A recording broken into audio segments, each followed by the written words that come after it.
Good afternoon. This is the July 25th Committee of Adjustment. Chair Danielson is away today, so the first order of business will be to appoint an volunteering for a second.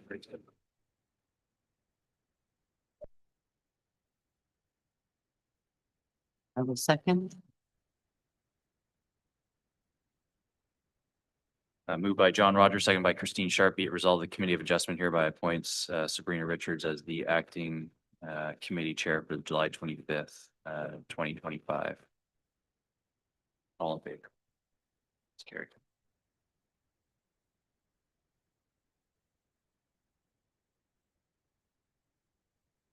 So we'll call to order. We respectfully acknowledge that the Township of Algonquin Highlands is located on Treaty 20 Mississauga territory and in the traditional territory of the Mississauga and Chippewa Nations, collectively known as the Williams Treaties First Nations.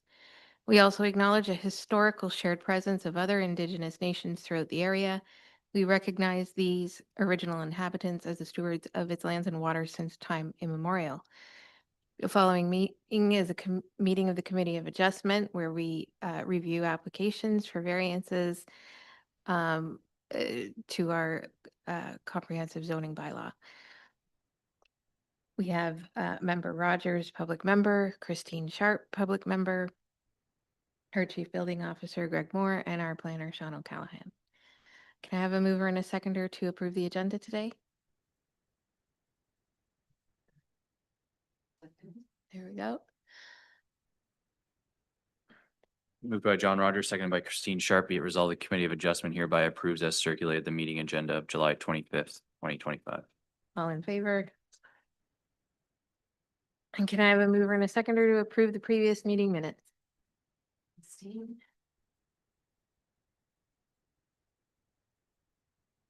Moved by Christine Sharp, seconded by John Rogers. Be it resolved, the Committee of Adjustment hereby approves as circulated the meeting minutes of June 27th, 2025.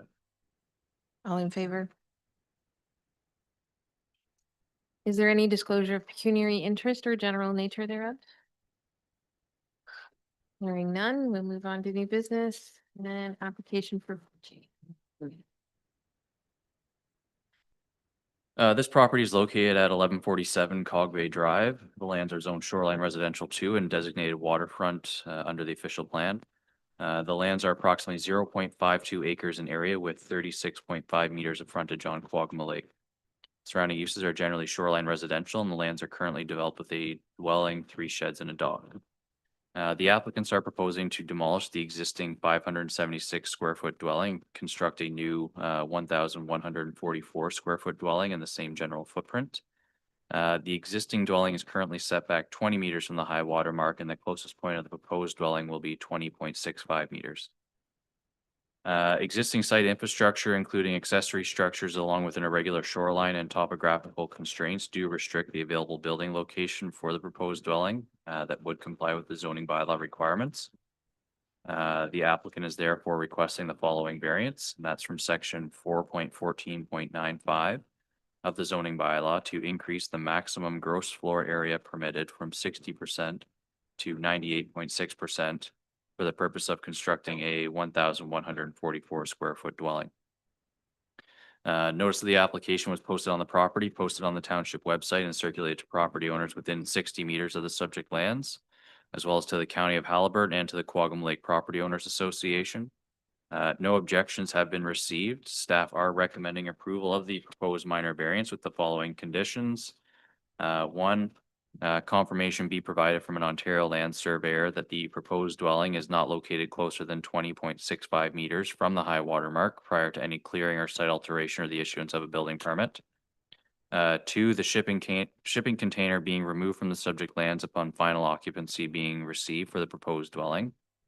3, that any on-site sewage system permits and reviews required by the township have been obtained and approved prior to the issuance of a building permit.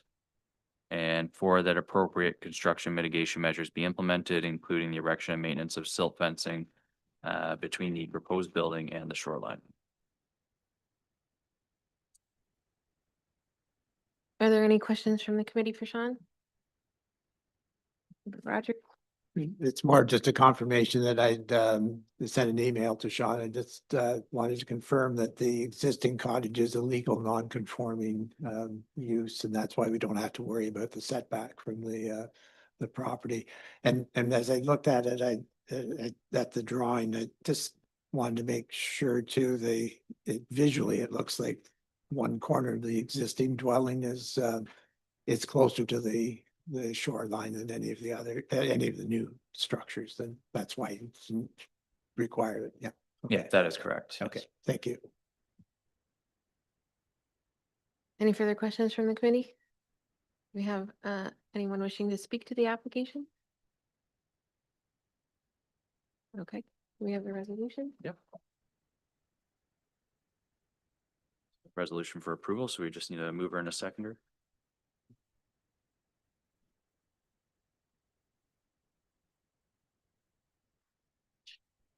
Moved by John Rogers, seconded by Christine Sharp. Be it resolved, the Committee of Adjustment hereby approves minor variance application AHMV 01425 to seek relief from section 4.14.95 of the zoning bylaw to increase the maximum gross floor area permitted from 60% to 98.6% for the purpose of constructing a 1,144 square foot dwelling. Subject to the following conditions. One, confirmation being provided from an Ontario land surveyor that the proposed dwelling is not located closer than 20.65 meters from the high water mark prior to any clearing or site alteration or the issuance of a building permit. Two, the shipping container being removed from the subject lands upon final occupancy being received for the proposed dwelling. Three, that any on-site sewage system permits and reviews required by the township have been obtained and approved prior to the issuance of a building permit. And four, that appropriate construction mitigation measures be implemented, including the erection and maintenance of silt fencing between the proposed building and the shoreline. All in favor? And our next application is for Martel.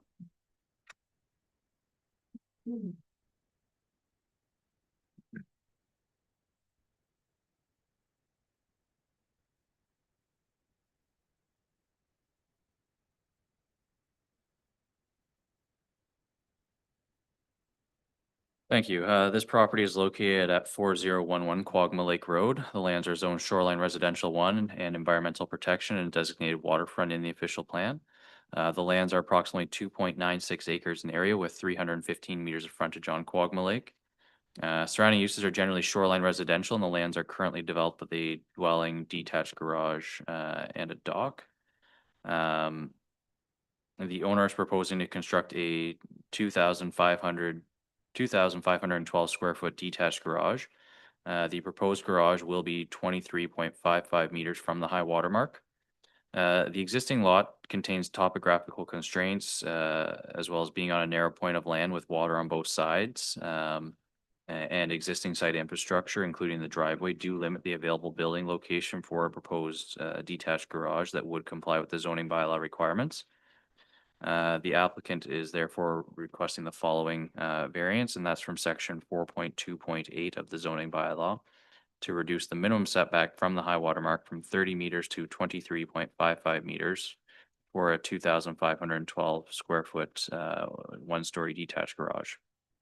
Notice of the application was posted on the property, posted on the township website, and circulated to property owners within 60 meters of the subject lands, as well as to the County of Haliburton and to the Quagga Lake Property Owners Association.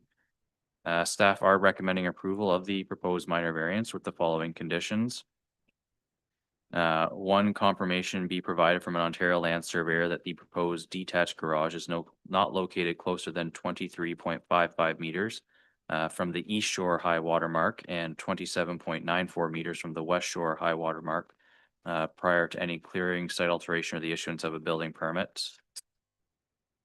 Two, that the proposed garage be constructed in substantial conformity with the plans attached to report number PL-07725. And three, that appropriate construction mitigation measures be implemented, including the erection and maintenance of silt fencing between the proposed building and the shoreline. Does the committee have any questions for Sean? And do we have anyone to speak? Okay, we'll hear from the applicants first.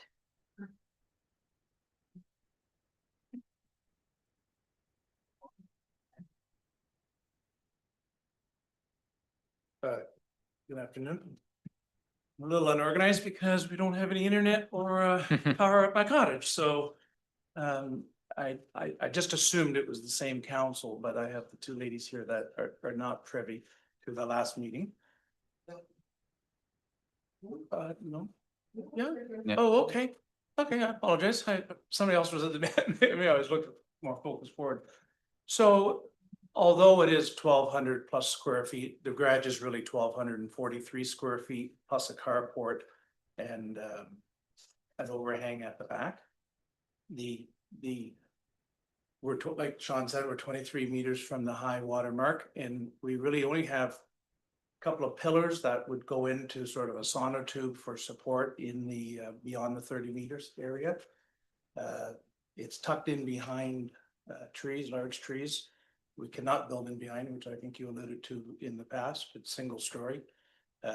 It's really, you know, there was environmental concerns. I mean, it's just a residential garage used for storage, personal enjoyment. I don't want to reiterate what we went over the last time, but if you have any questions, I'm happy to answer them. I mean, it doesn't, no developments proposed in the environmental sense of area. So I think that's important. It's really not even 5% coverage of the 2.9 acres.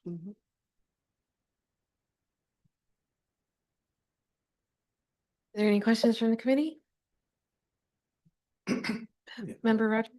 I do just, since the last application and because we're focusing specifically now on the garage, I realized that there's actually two non-conforming setbacks, one on the east side and one on the west side. And I'm concerned about that. I know you've got a difficult lot to build on, but Impossible. yeah, we've got two non-conformity issues on this as far as setbacks are concerned. So, and I'm not sure if it's appropriate in some senses, but if you had to choose which side was the non-conforming side and which side was the conforming side, which way would you Well, go? really impossible to pick between the two because the idea, I mean, it's a personal issue, but I mean, I have a number of these utility trailers, snowmobile, boat, that sort of thing. So the concept is rather than display them on the front lawn of the cottage is to put them in behind, tuck them in, out of sight, out of mind. The garage is located on the north side of the property. I have neighbors on the north side of the property. They are not here. They are not complaining. They are the only people that would see that garage. So, you know, for everybody's best interest and enjoyment of that lake, it's best not to, I mean, we're not going to win a war by having all the junk on the front yard. So the best idea is to get them in off, out of sight, tucked away, 1,250 square feet. You know, it's not hard to fill that with a couple of boats and snowmobiles and things of that nature. And so I'm just trying to keep a tidy lot. Yeah. And I'm glad you actually told us what the interior garage space was. What do you plan on putting underneath the overhangs? You want the list? I've got a Kubota. I'm sorry. Yeah, so the pontoon boat is the for the carport. I have a Kubota for snow plowing. I've got off-road Maverick, if you know what that is. I've got two Sea-Doos, two Ski-Doos, three Ski-Doos. Got the trailer for the Kubota ski boat. You know, so it's Oh, you're right. underneath. I can hear you. Yeah, they're going under. You could, yeah, other people can't, unfortunately. fair enough. So, so It's just good I'm stewardship. sorry, ma'am, but you can't speak unless you're with your husband at the chair, please. Yes. 30 years. Think I'd be right. Yeah. Yeah. Behind the garage, you won't see from the waterway all of these trailers. That's the purpose of the overhang. The overhang is just to protect the trailers, hide them away so that neighbors and boaters and everybody's not looking at 5 different trailers. That's the purpose of the backside.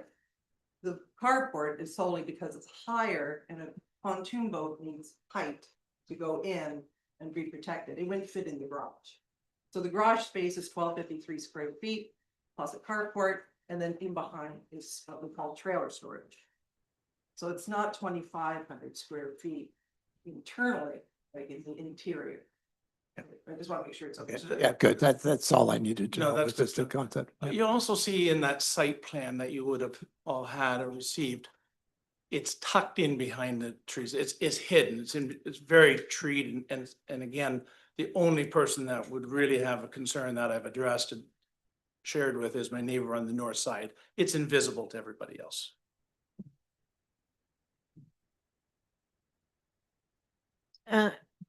Any further questions from the committee? Okay. Thank you.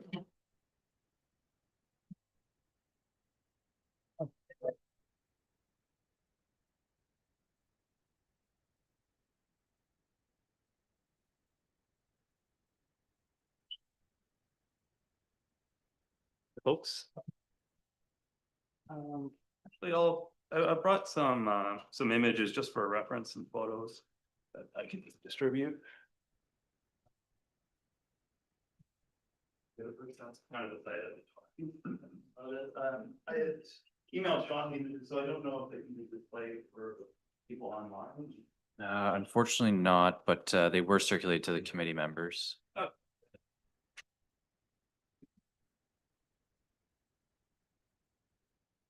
Hi, I'm Jason Brown. We're the neighbors immediately. I guess we're to the south of Darren and Kira's property.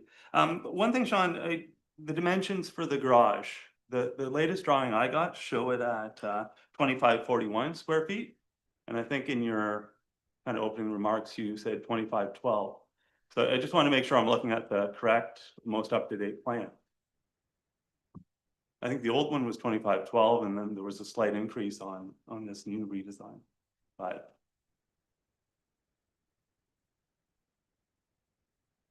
Sorry, I'm just looking at it.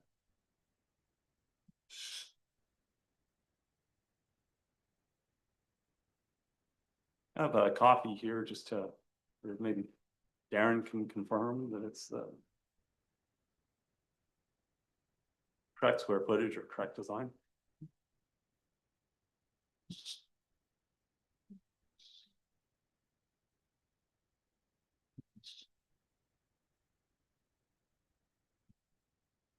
Yeah, so it is showing, 2541 is the updated one. Okay, and that's the correct. That's, yeah. Okay. That's fine. That's the one we were looking at when we discussed it on our end. So.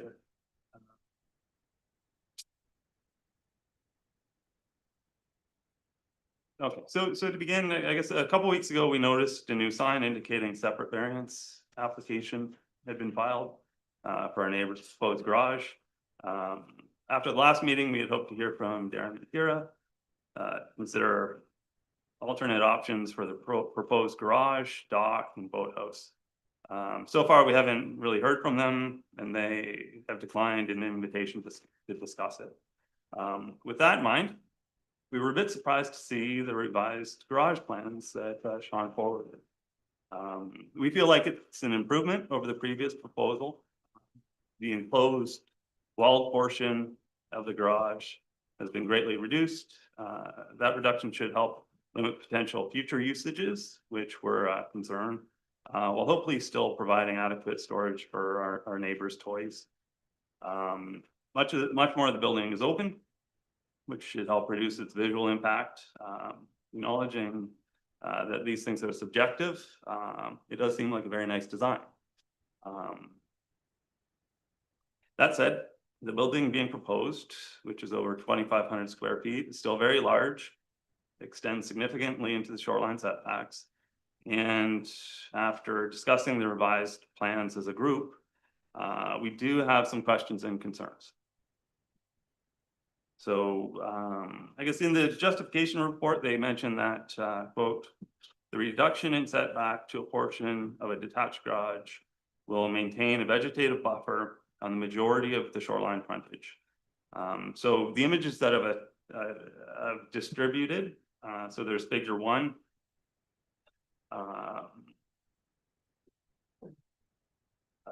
Which was taken from the water looking towards the proposed garage site. And then figures 2 and 3 are taken from our property looking at the house foundation that's been poured towards the proposed garage site beyond it. And the trees were cleared up to the property line, so it allows for a nice unobstructed view of the site. So just include that just to give a sense of, the site and what we're talking about. So based on the provided site plan, I believe the front of the proposed garage will be at approximately the shipping container and extend into the remaining heavily wooded portion of the property. So we were wondering how many of the existing trees will have to be removed, how far beyond the proposed footprint of the garage will they need to clear in order to dig the footings, foundation, and construct the building. Also in the justification report, they also state a vegetative buffer will be provided on the subject land to the 20-meter depth as required by the County of Halliburton. I assume they're referring to the County of Halliburton's shoreline preservation bylaw. Is the promised buffer to be composed of the existing mature trees? Will any of the existing trees in the 20-meter shoreline preservation zone need to be removed to allow for construction? If they are to remain, should any action be taken or required to protect the trees and the roots from potential damage during construction? If they are to be removed, is there a plan to reestablish the buffer around the building? We also wanted assurance that the environmentally sensitive areas won't be impacted by the development into the garage site. So in the justification report, they mentioned both environmentally protected lands and unevaluated wetlands. So if you look at figure 1, which I distributed there, that's the first one from the water. With the normal summer lake level, there's not a ton of room on the site to keep the excavated soils away from the lake. In light of the environmentally protected areas, should we be concerned about things like soil runoff and erosion, nutrient loading into the lake, algae blooms, siltification of lake trout spawning shoals, impacts on potentially sensitive habits, both terrestrial and aquatic. We feel like most of these concerns would be addressed and hopefully put to rest by the environmental impact study that the committee requested. Actually, we were wondering if has any progress on the EIS been made? Is there a timeline for when that might be completed? I was wondering if Darren and Dira could offer some clarification on these questions about the trees, vegetative buffer, and environmentally protected portions of their property. So overall, provided our neighbors are committed to their promised vegetative buffers, there are no impacts on the EP areas. We're not opposed to the variance for the garage. And we do appreciate our neighbors' work in revising their garage design.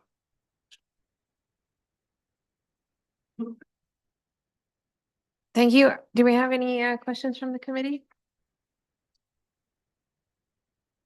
Thank you. Member Sharp? Yes, yeah, no questions really. Just one of your first statements, this is a minor variance committee and the setback of the garage that I'm seeing in the new application, it's a 9-foot variance on one side. And it's My understanding, the variance was on 2 separate sides, so we're both shorelines where the 9 feet on one side, yes, and it's about 35 feet on the other side. Yeah. Yeah, on the furthest north side. And I think that's because of the environmental area, the positioning of the garage is staying away from that. So I just wanted to clarify when you said it's a major variance that is, I don't think I said major, did I? I misspoke. It's my all understanding right. it's a minor variance. yeah, I don't know what a major one would be. yeah. Okay. Any other questions from the committee? Do you have anyone else who wishes to speak?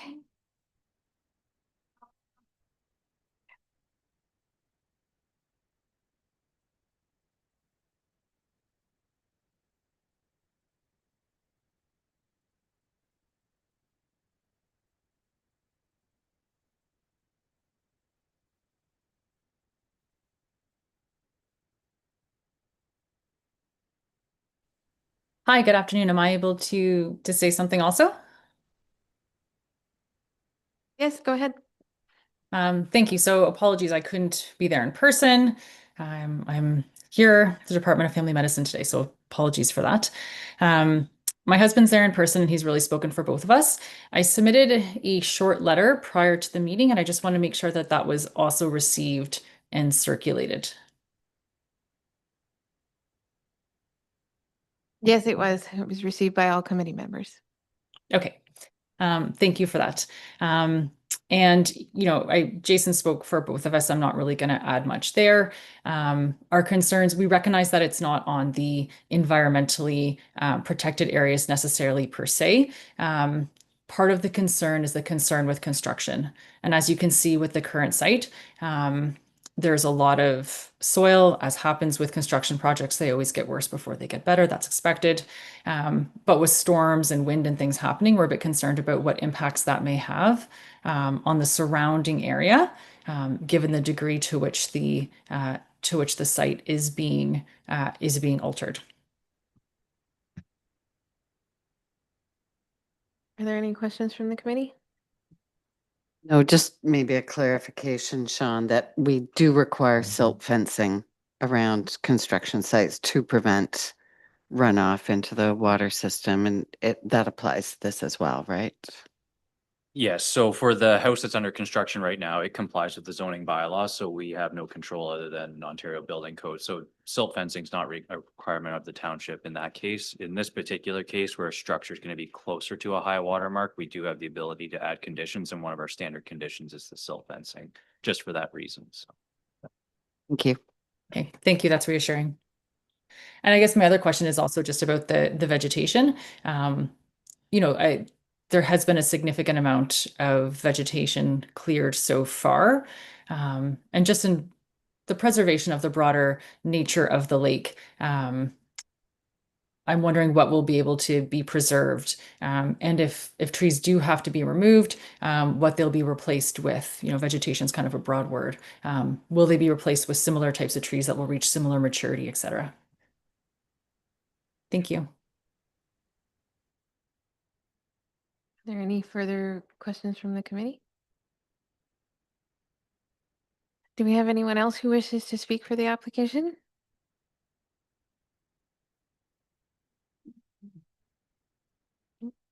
I have a question for the applicant, if I could recall you. Thank you.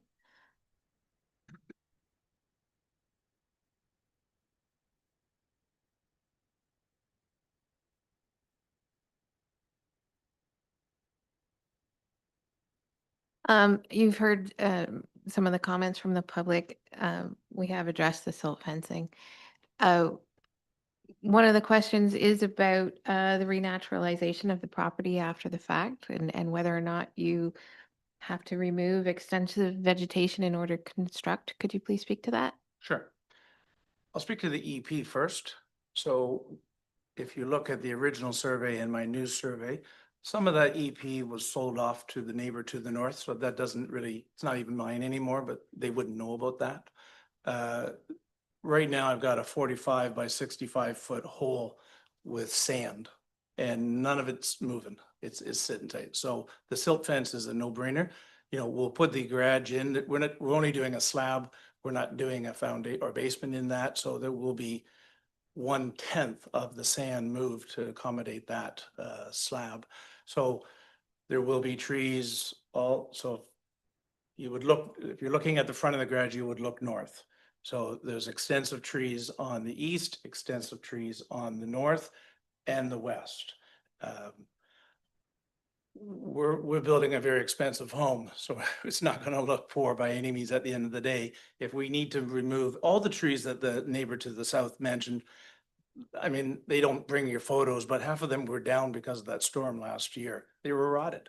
And so we didn't really, we got a big basswood tree on the front. It still stands and hopefully that's going to remain forever. And really, as far as, we don't want to look at a steel building more than we need to. So we would obviously landscape in around it. In the front right now right now, it's just all driveway. So there's nothing, it's all driveway right now. So we'll create a driveway. a center area, with vegetation. And if we need to go down the side of the garage, if we feel that there's a void, we don't want people to see it, because when people see your stuff, they come when you're not there. So the idea is to make sure that it's tucked away, out of sight, out of mind. And if we need to rehabilitate, that's not a big deal. It's something Yeah, that we would- from visiting this site personally myself, I did see it is a lot of open land. And it appeared to me that the garage is somewhat being built where that gravel area is right now. So, Yeah. so A little bit with that gravel, Yeah. small pile. yeah. So I guess the question that I'm really trying to narrow down on that is, are you needing to cut down further trees to build this garage? So if you look at the site plan, you'll see the garage is 35 feet from the front corner of the house. So to say that we don't need to cut down some trees, we will. I mean, there's just too many trees. We call it the forest. And so there will need to be some removed, but everybody loves a good tree. I mean, it adds shade and privacy. So if we need to go around the back, I mean, you can't see, it's so filled in back there. I mean, we're surrounded by water, and water, just everything grows, but the only place that you would see this garage, it really is from my front porch. That's the only place that you're gonna see it. So ideally, if we need to add a few trees to tuck it in, something, air cover or whatever the word we would use for that, that's easy enough. I mean, it's not, that's a small part of the project. And how is drainage going to be handled from the garage?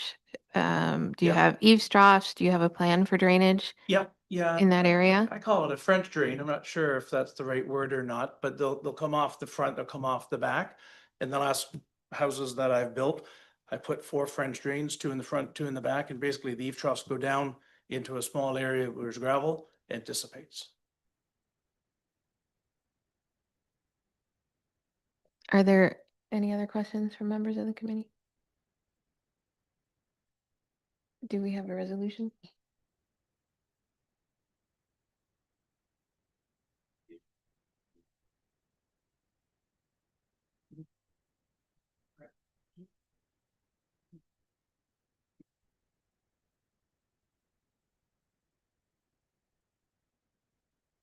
Moved by John Rogers, seconded by Christine Sharp. Be it resolved, the Committee of Adjustment hereby approves minor variance application AHMV 1825 to seek relief from section 4.2.8 of the zoning bylaw to reduce the minimum setback to the high water mark from 30 meters to 23.55 meters for a 2,541 square foot one-story detached garage. Subject to the following conditions: one, that confirmation be provided from an Ontario land surveyor that the proposed detached garage is not located closer than 23.55 meters from the east shore high water mark and 27.94 meters from the west shore high water mark prior to any clearing, site alteration, or the issuance of a building permit. 2, that the proposed garage be constructed in substantial conformity with the plans attached to report number PL 07725. And 3, that appropriate construction mitigation measures be implemented, including the erection and maintenance of silt fencing between the proposed building and the shoreline. All in favor? It's carried.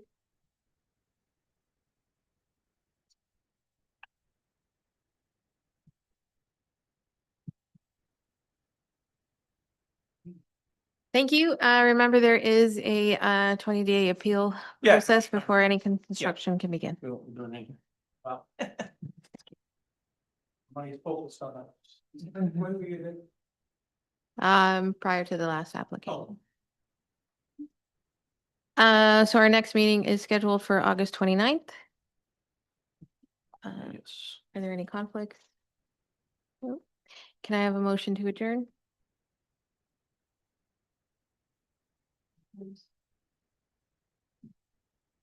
Moved by John Rogers, second by Christine Sharp. Be it resolved, the Committee of Adjustment hereby adjourns its regular meeting at 1:34 PM.